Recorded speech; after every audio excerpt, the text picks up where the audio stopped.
मैं हूं Hasan Zafar with dog stock politics. हम बात कर रहे थे डॉक्टर हसनैन जावेद और एम्बेसडर नगमाना हाशमी साहिबा। चाइना के ऊपर गुफ्तगू हो रही है। पहले हिस्से में हमने ज़रा हिस्टोरिकल पर्सपेक्टिव को उसको हमने डिस्कस किया है, इस लिहाज से कि we were trying to understand कि जो चाइना आज बन गया है, जहाँ पे खड़ा हुआ है, वो कौन से स्टेजेस थे जिनसे वो चल के यहाँ पे पहुंचा है। But let's now focus on the regional connectivity. जो सी पैक का आइडिया है और वन रोड वन बेल्ट का आइडिया है, उससे एक नया वर्ल्ड ऑर्डर क्रिएट हुआ है। और ये चीज़ डिस्कस की है, एक अमेरिकन प्रोफेसर हैं, सोशल साइंटिस्ट हैं, उन्होंने अपने एक वीडियो टॉक में, जॉन मेयर शिमर उनका नाम है, और उन्होंने ये इस पे बहुत फोकस किया है कि जो इस वक्त रशिया यूक्रेन वॉर हो रही है, उसका मेन बेनिफिशियरी जो है वो चाइना है।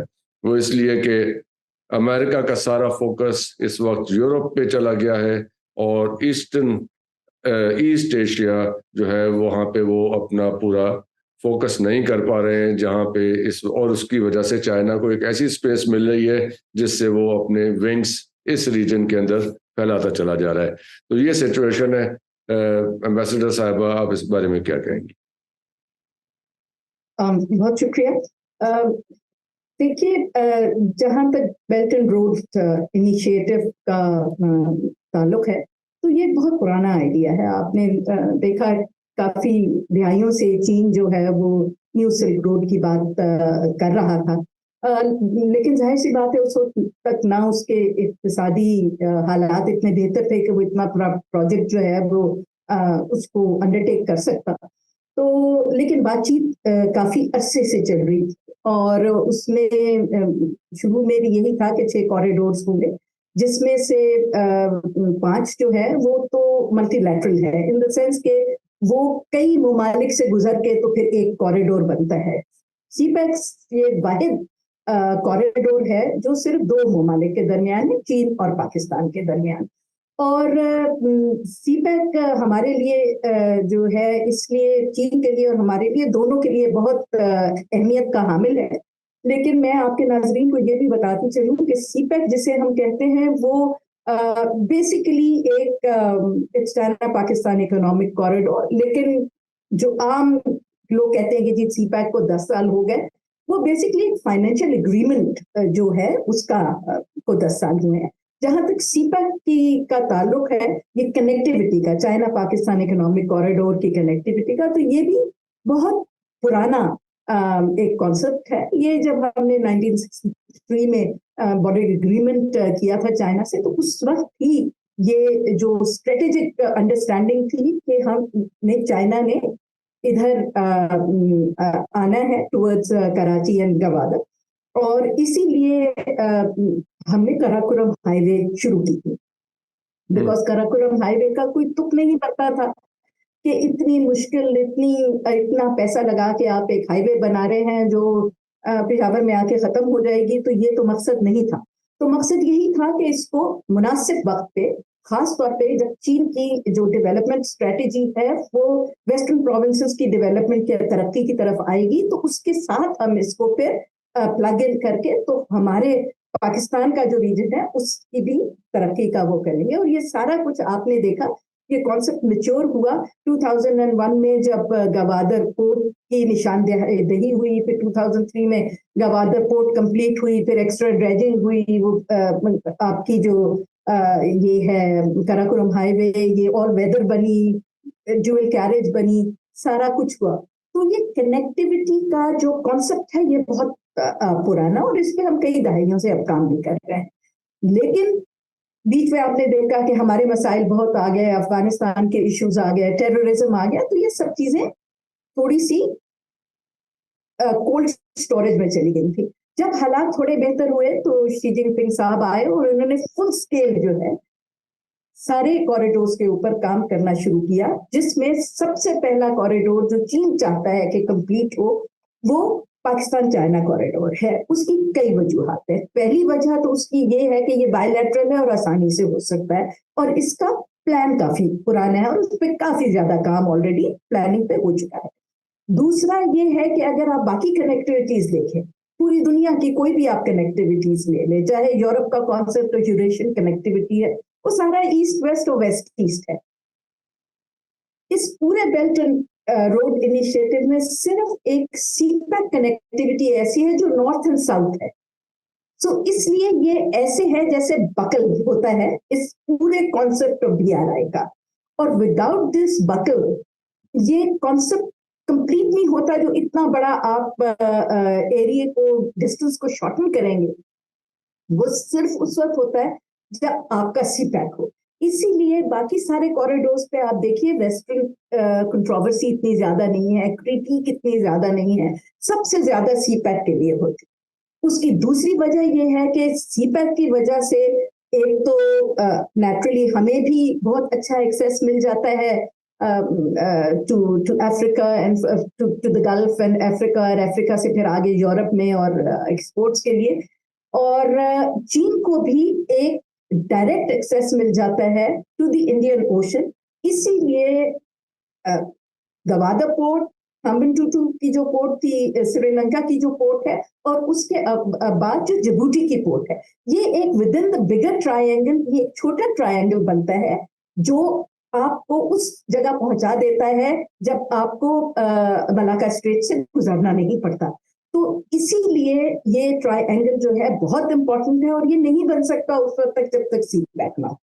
मेरा नेक्स्ट क्वेश्चन है जो मैं समझना चाहता हूँ कि इसमें अमेरिका को क्या प्रॉब्लम है। डॉक्टर साहब आप भी इसको प्लीज इस क्वेश्चन को आप भी आंसर कीजिए कि ये जो इस वक्त सिंबलाइज कर रहा है सीपैक न्यू वर्ल्ड ऑर्डर को, is that the problem with the waste?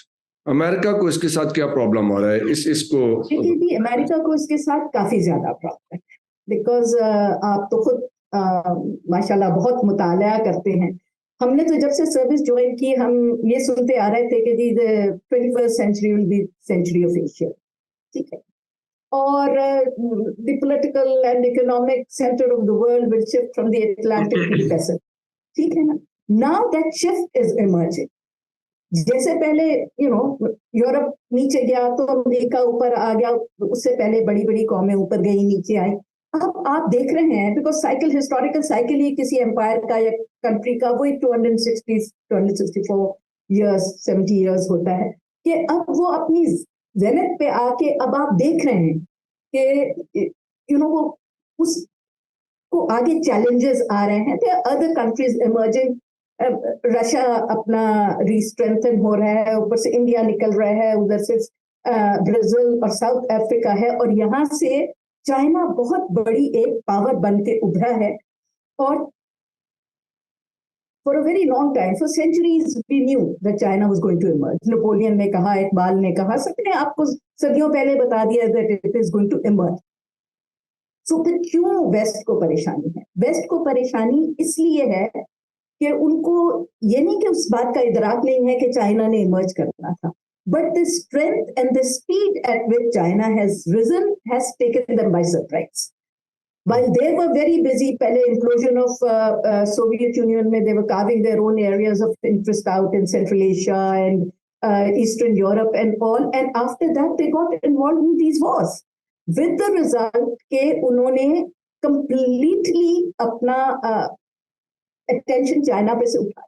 China को अगर आप देखें, उन्होंने हमेशा यही कहा है that we have to first, we are a developing country, we have to first have our economic and political strength, और they put their head down, और उन्होंने बहुत ज्यादा तरक्की के मरहल हल किए, क्योंकि उनका फलसफा है, वो ना फॉरेन शोर्स पे जाके लड़ते हैं, ना किसी तरह की पॉलिटिकल इंजीनियरिंग करते हैं दूसरे ममालिक में, तो उन्होंने अपने आप को बहुत स्ट्रेंथन कर, तो इकोनॉमिकली वो बहुत बड़ा चैलेंज बन के सामने आते। दूसरा जो प्रॉब्लम है वेस्ट के साथ as a whole, they thought कि ये जैसे कम्युनिज्म इम्प्लोड कर गया है, ये जो चाइनीज सिस्टम है ये इनकी साइकी में नहीं आ रहा था, दे थॉट ये भी इम्प्लोड कर जाएगा। इसीलिए अगर आप देखिए कि जब कोविड आया तो क्यों इतनी ज्यादा क्रिटिसिज्म हो रही थी, एंड व्हाई वाज इट कि पूरा पॉलिटिकल इकोनॉमिक प्रेशर, सैंक्शंस, ये वो, एलियनेशन, स्टिग्मेटाइजेशन सब चाइना पे उन्होंने डाल दी, बिकॉज दे थॉट कि this is the weak moment for China, और इसको हम इतना प्रेशराइज करें कि ये इसको हैंडल नहीं कर सकेगा। I think that was a very big miscalculation, जिसपे अब खुद people like Henry Kissinger and other, आप जब अमेरिकन थिंकर्स को, राइटर्स को, एनालिस्ट को पढ़े, तो वो अब उन्हें इस बात का इदराक है कि नहीं, this is a system that can survive, because it they showed that फिक्र है कि जी। और दूसरी बात ये बहुत इंपॉर्टेंट, जो मैंने शुरू में भी आपको कही थी, कि चीन ने जो अपना फर्स्ट सेंटेनियल गोल है पूरे वक्त, बल्कि 5 महीने पहले उसको अचीव कर लिया, which nobody in the world thought that they would be able to do it, because never it has happened in the history of mankind कि आपने 800 million लोगों को in 15 years you took them out of poverty. So अब उन्हें problem ये है कि China is now has the capacity, technologically be also, financially be also. They are now focusing very hard on their military, making it lean and efficient and smart technologically. सारी चीजें अगर आप मिलाएं और देखें, तो एक खत्ता बहुत ज्यादा हमारे लिए, जो हमारा खत्ता है वो उसमें चैलेंजेस भी हैं और अपॉर्चुनिटीज भी हैं। अब कैसे जो एशिया की में है और कैसे अमेरिका और इनका आपस में कितनी कॉन्फ्रंट्रेशन बढ़ती है या कितना ये आपस में कंट्रोल कर सकते हैं, उससे डिपेंड करेगा कि हमारे इलाके में तबाही होगी या फिर कोई मसला जो है किसी अच्छी तरफ आगे निकलेगा। बट वक्त काफी आगे मेरे हिसाब से अगले 30 साल एशिया के लिए भी इम्पोर्टेंट है और पाकिस्तान के लिए तो खास तौर पे इम्पोर्टेंट है, बिकॉज जाहिर सी बात है, बहुत क्लियर है, हमने अपने पिछले 70-75 साल में तो बड़ा अच्छा बैलेंस रखा है अपने रिलेशंस का वेस्ट के साथ और चीन के साथ। लोग कहते हैं कि नहीं, हमने बैलेंस नहीं रखा, हम वेस्टर्न कैंप में थे। वो लोग हैं जिनको पता नहीं है कि हमारा चीन से रिलेशनशिप क्या है और किस तरह बढ़ा है। हमने बड़ा अच्छा बैलेंस रखा। अमेरिका को भी ये बात पता है कि जैसे इंडिया की मॉस्को के साथ एक स्पेशल रिलेशनशिप है, इसी तरह पाकिस्तान की चीन के साथ एक रिलेशनशिप है जिसको हम कॉम्प्रोमाइज नहीं करेंगे, और हमने नहीं किया। वक्त नहीं है तो नहीं तो मैं बहुत सारे एग्जांपल्स भी देती कि किस किस वक्त हमने despite being in western camp, हमने अपना फंडामेंटल जो फोकस था या हमारा स्ट्रेटेजिक कंपास था, वो हमने चीन की तरफ ही रखा है। अच्छा मैडम, आपको ये लगता है कि अगर जो आप फरमा रही हैं कि सारा जो इम्प्रेशन और जियो स्ट्रेटेजिक मामला आपने बताए और बहुत अच्छे बताए, आपको लगता है कि हमने did we learn anything from China? मतलब उनकी टेक्नोलॉजी से, उनकी एडवांसमेंट से हमारे पर कोई भी इम्प्रेशन आया पाकिस्तान के? देखिए जी, वही कहते हैं ना, you can take the horse to the water, you can't make it drink. तो हमारा मिजाज और उनका मिजाज ही बहुत डिफरेंट है। और to give the devil its due, हमारा मसला ये है कि तो अब तक हम सब वेस्ट के साथ हैं ना, हम तो चाइना के साथ नहीं है। नहीं, देखिए जैसा उनका गवर्नेंस सिस्टम है और जिस खूबसूरती से उन्होंने अपना इंटरनल स्टेबलाइजेशन की है, हमारे यहाँ अनफॉर्चुनेटली वो इंटरनल स्टेबलाइजेशन हो नहीं सकी। और दूसरा ये है कि हमारे अपने जो रिलेशनशिप है हमारे नेबर्स के साथ या हमारे हमसायों के साथ, वो उनकी वजह से भी कुछ हमारे इकोनॉमिक हालात डिफरेंट रहे हैं, जंगें रही हैं। अफगानिस्तान का बहुत बड़ा एक मसला है जिससे पूरा ही हम हॉस्टेज होके रह गए हैं। तो बजाय इसके कि हम वो हब और गेटवे ऑफ डेवलपमेंट बनते, मुझे तो लगता है कि अफगानिस्तान के मामले की वजह से सबसे ज्यादा हम हॉस्टेज बने हैं और हमें नुकसान हुआ है। तो जाहिर सी बात है, जब कौम इतने परेशानियों से गुजर रही होती है और पॉलिटिकल इंस्टेबिलिटी आपके अंदर होती है, तो आप किसी से सबक नहीं सीख सकते। तो इसका तो हंस यही है यहाँ पे जो मुझे समझ आ रही है, जो डॉक्टर साहब, डॉक्टर हसनैन बात कर रहे थे और हमारे फर्स्ट हाफ में, कि जो चाइना का आपने हमें सारा मॉडल बताया कि वहाँ पे माओ साहब की 27 साल हुकूमत रही, उसके बाद फिर एक 10 साल का पीरियड आया, फिर एक 10 साल का, और अभी president Xi he has been given an unlimited extension. तो इस किस्म ये मॉडल क्या हम नहीं अडॉप्ट कर सकते? मैं बिल्कुल स्ट्रेट फॉरवर्ड क्वेश्चन कर रहा हूँ कि अगर अगर आप इजाजत दें तो मैं सिर्फ 2 मिनट के अंदर, अगर मैडम भी मुझे इजाजत जी, दें आप तो मैं बोलिए, मैं सिर्फ बात 2 मिनट के लिए बोलिए। अच्छा, मैं जब ये बात कर रहा था, ऑफ कोर्स इसको हिस्ट्री की क्लास समझी गई, लेकिन मैं हिस्ट्री में इसलिए गया क्योंकि माओ जेडुंग की एडमिनिस्ट्रेशन को अगर देखें, और उसके बाद देन शाओपिंग वो हैं जिन्होंने लिबरलाइजेशन और न्यू लिबरलाइजेशन की बात की, और उस दौरान के अंदर उन्होंने बताया कि we were the close economy and then we are going to open the economy with the Chinese characteristics. इस तरह नहीं हो सकता कि वॉलमार्ट जो है वो 80% के ऊपर जहां पर खेले।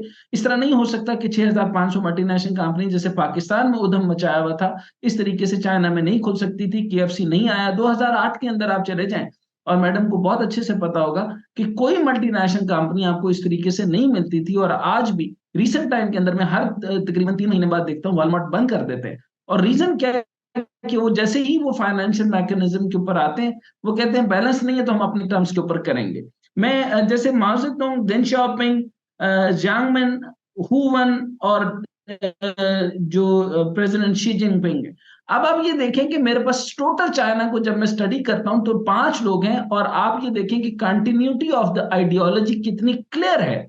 और वो अपने तौर पे उन्होंने कहा कि पूरी दुनिया से सीखेंगे और किसी से नहीं लड़ेंगे। और आप देखें कि हवावे का बहुत बड़ा ऑनस्लॉट आया, उन्होंने कुछ नहीं कहा। ताइवान के ऊपर उन्होंने कहा कि बहुत बड़ी गड़बड़ हो सकती है, उन्होंने नहीं की। और चाइना जो है वो स्टेबिलिटी के साथ आगे बढ़ता रहा। उसको बीआरआई के अंदर बड़ी मार पड़ी।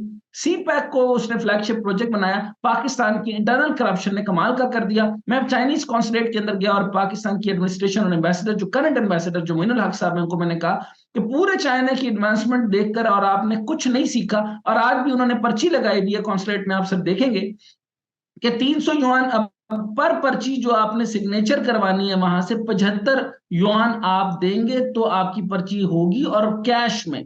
जब यानी चाइना के अंदर कैशलेस सोसाइटी है, और आपको वी चैट से आपने ट्रांजैक्शन करनी होती है, अली पे से करनी होती है। लेकिन पाकिस्तान की कॉन्सुलेट वहां पे भी बेईमानी से बाज नहीं आई।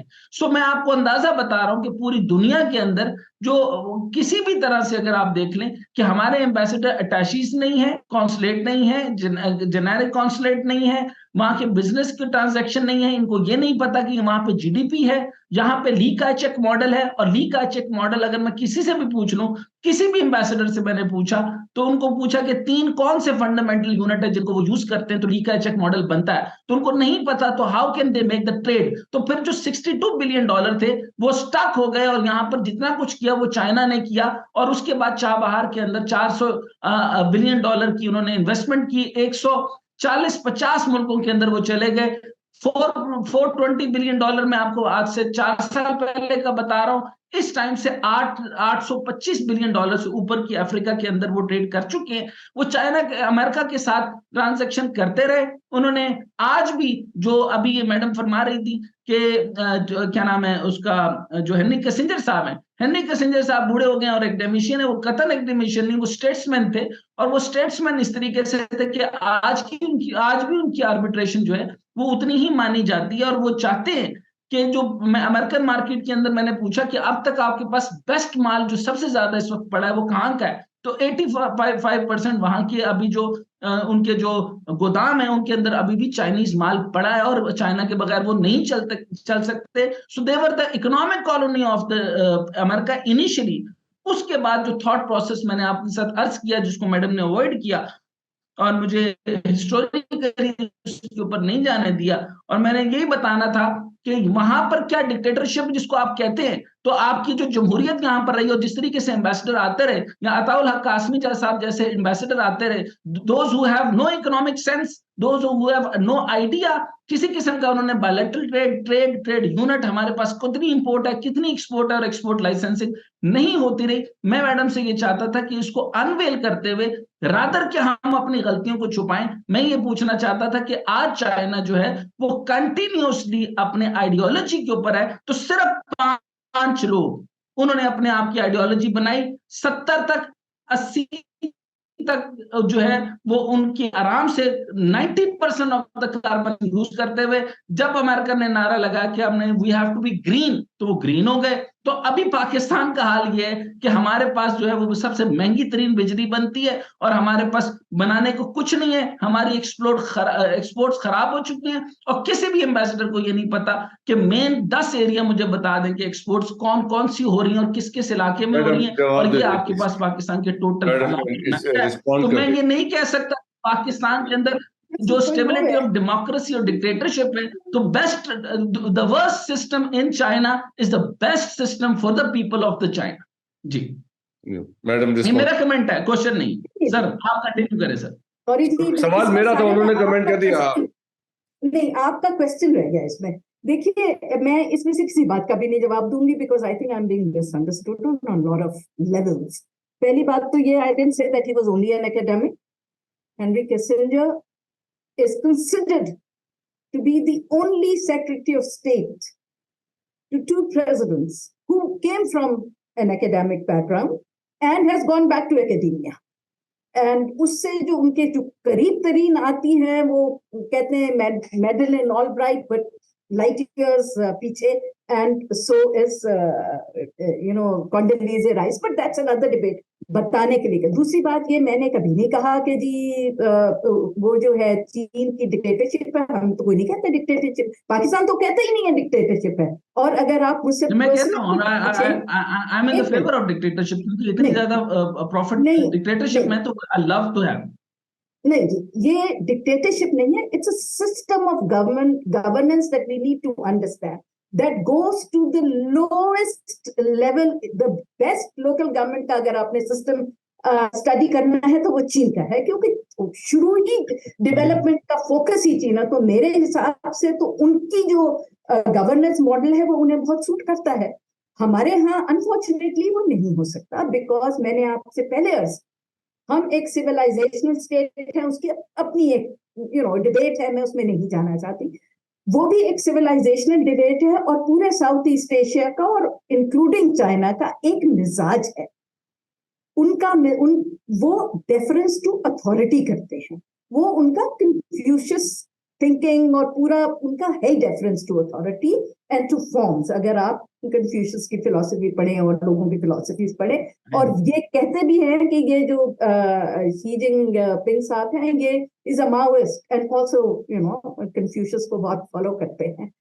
तो उनका जो मिजाज है उसके मुताबिक ये गवर्नेंस सिस्टम उनको बहुत सूट करता है। हमारा जो मिजाज है वो हर चीज को डिफाई करने का है, उसके भी रीजंस हैं, I don't want to go into history. So दोनों कौमों का मिजाज डिफरेंट है, और यहाँ मैं चाइना का आपको एग्जांपल दूंगी। उन्हीं की फिलॉसफी है, और वो हर वक्त यही कहते हैं कि जी हर कंट्री का मिजाज डिफरेंट है, हिस्ट्री डिफरेंट है, और their take on life is different, their circumstances are different, their geography is different. तो हर मुल्क अपना वो गवर्नेंस सिस्टम सिलेक्ट करे जो उसको सूट करता है। हमारा, I don't go into our governance system, उसके केस में मैंने बहुत कुछ लिखा भी है, मैं उसमें जाना नहीं चाहती, लेकिन हमारे अपने वजूहात हैं कि हमारी इंटरनल, जैसे मैंने पहले कहा, स्टेबिलिटी नहीं आ सकती। तो इन सबको तो आप एक तरफ कर देना, ये एक और प्रोग्राम के लिए पूरी डिबेट है। आप हम बात कर रहे थे कि सीपैक की बात कर रहे थे ना, कि हमारे यहाँ क्यों इम्पोर्टेंट है। आपका एक सवाल था जो इस सारी चीजों में पीछे कहीं रह गया, जफर साहब। जी जी, मैं ये समझना चाह रहा था कि ये सी पैक जो है ये प्रॉब्लमेटिक क्यों हो गया। ये सारे वेस्टर्न डिजाइन के अंदर जो एक इंटरनेशनल ऑर्डर था जो 89 के बाद बना, ये बर्लिन वॉल के खत्म होने के बाद, उसके बाद जब ये चाइना डेवलप कर गया और उनके पास बहुत पैसे और पावर आ गई, तो ये जो इस वक्त जो, क्योंकि वो जिन प्रोफेसर साहब का मैंने अभी रेफरेंस दिया था, वो ये कह रहे थे कि ये जो रशिया यूक्रेन वॉर हुई है इसका सबसे बड़ा बेनिफिशियरी तो चाइना है। So now how to contain China in this kind of situation, और इसीलिए पाकिस्तान की अहमियत ज्यादा हो गई है चाइना के लिए, because this is the gateway that they have. जी, इसीलिए मैंने आपसे अर्ज की थी कि अगर आप स्ट्रेटेजिक मैप देखें इस एरिया का, एशिया का और अफ्रीका का, तो आप को बड़ी एक लम्हे में समझ आ जाता है कि किस बुरी तरह चीन को चारों तरफ से जकड़ा हुआ है। बल्कि एक बड़ा अच्छा वो कार्टून भी लगाया था चाइना डेली ने, कि जिसमें यही मैप दिखाया हुआ है, और उसमें चाइना कह रहा है कि अमेरिका कह रहा है कि ये देखो चाइना कितना बुरा और कितना एग्रेसिव है, इसने अपना मुल्क लाके हमारी बेसिस के पास जो है वो बना दिया है। which explains what it means. So काफी बुरी तरह वो फंसा हुआ है। और ये आपने देखा है कि हमारा गवादर जो है, it's a deep sea port which is very different from some of the other seaports. और ये इसका वो इतना ज्यादा है डेप्थ अब कि इसमें बहुत बड़े बड़े जहाज भी आ सकते हैं, which means मिलिट्री जहाज भी आ सकते हैं। The second biggest airport of Asia now is in Gwadar and operational. तो वो जो कनेक्टिविटी है, और साथ अब ये जो it was a very old idea, but अब उस पे फिजिबिलिटी स्टडी शुरू हो गई है कि रेल लिंक भी जो है वो किया जाए। If you could do Karakoram, we can do the rail link, और उसके नीचे से फिर ऑयल पाइपलाइंस एंड ऑल, वो सारा एक चल रहा है। तो with that kind of connectivity and making Gwadar a petrochemical city, sir मैं यहाँ से एक सवाल करना चाहता हूँ डॉक्टर साहब, चाइना एंड अभी मुझे लगा आपकी वीडियो स्टक हो रही थी। चाइना, तो वो सारी चीजें मिला के पाकिस्तान की इंपॉर्टेंस इस रीजन में बहुत ज्यादा बढ़ जाती है। जहां तक यूक्रेन का ताल्लुक है, बिल्कुल एब्सोल्युटली यूक्रेन वॉर से सबसे ज्यादा फायदा जो है वो चीन को हुआ है, और सबसे ज्यादा नुकसान जो है वो यूरोप को हुआ है। बिकॉज जी डॉक्टर साहब, आप जैसे ये सवाल, हमारे पास 2 मिनट है, फिर हम वाइंड अप कर लेंगे। सबसे पहला मेरा इम्पोर्टेंट पॉइंट 2 मिनट, मैडम से 30 सेकंड्स मैडम से ही बल्कि आप सवाल कर लीजिएगा कि जो परसीव किया गया था आइडिया ऑफ सीपैक, ये किसी भी सूरत में क्या पाकिस्तान से परसीव किया गया था? ये तो आइडिया ही चाइना का है। चाइना बेहतर जानता था वहां पे हॉस्पिटल बनाने, एयरपोर्ट बनाने, उससे जो कुछ किया। मुझे सिर्फ एक नाम बता दें कि ये आइडिया सीपैक का जो है वो पाकिस्तान की तरफ से कभी भी परसीव किया गया? देखिए जी, मैंने आपको शुरू ही में जब बात शुरू की तो बता दिया था कि ये कनेक्टिविटी का कॉन्सेप्ट का पहली कड़ी वो थी जब हमने अपना बॉर्डर एग्रीमेंट किया, और उसी वक्त ये तय हो गया था कि ये कनेक्टिविटी होगी। और ये जो सीपैक का बकायदा ये जो नक्शा है जिसपे ये चल रहा है, ये इसकी तो समरी भी 2007 में बन गई थी। आई वाज देयर, मैंने बड़ा इस पे काम किया हुआ है, ठीक है ना। और ये पहले था, इसका नाम भी बल्कि मैंने ही दिया था, ये पहले था चाइना पाकिस्तान एनर्जी कॉरिडोर। फिर उसका ई को एनर्जी की बजाय इकोनॉमिक कॉरिडोर में तब्दील कर दिया। इस पे बहुत लोगों ने पिछले बहुत दिहाइयों में काम किया है, लेकिन इसका फाइनेंशियल पैकेज जो है वो सिर्फ आया है अब, जबकि चीन में इतनी फाइनेंशियल कैपेसिटी आ गई थी कि वो लमसम आपको पैसे दे सके। और जो पैसे हैं वो उसने, चीन ने आपको नहीं दिए। थैंक यू वेरी मच जो है ये एम्बेसडर साहिबा, और ये सारे पैसों में से 25 मिलियन लग चुके हैं। हाँ, और बाकी अब सेकंड फेज पे लगेंगे जो 39 बिलियन रखे हैं। तो वो भी आपको क्रेडिट देंगे। Dr. Hasnain and Ambassador Nagmana Sahiba, thank you very much for joining us. We'll meet again. Khuda Hafiz.